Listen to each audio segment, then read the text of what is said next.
Nasib guru honorer di Sumatera Selatan masih menjadi sorotan. Selain jumlahnya masih dalam proses pendataan, kesejahteraan guru honorer juga dinilai masih memprihatinkan. Pasalnya, sebagian guru masih menerima gaji jauh di bawah upah minimum regional atau UMR. Ketua Ikatan Pendidikan Nusantara Persatuan Guru Sumatera Selatan, David Saputra, mengatakan guru honorer masih terdapat di sejumlah daerah seperti Kota Palembang dan Kabupaten Empat Lawang. Saat ini, pihaknya masih melakukan pendataan karena terdapat perubahan status guru, mulai dari yang pensiun diangkat menjadi P3K hingga yang meninggal dunia. David juga menyoroti rendahnya gaji guru honorer, bahkan di Empat Lawang, guru berstatus P3K paruh waktu hanya menerima gaji sekitar Rp200.000 dan pembayarannya mengalami tunggakan.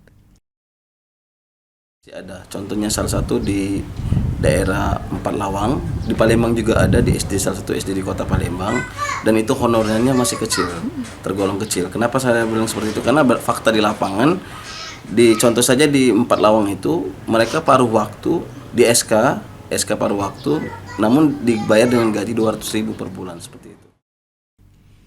Maka dari itu, pemerintah provinsi dan pemerintah daerah diharapkan memberikan perhatian lebih serius terhadap kesejahteraan guru honorer.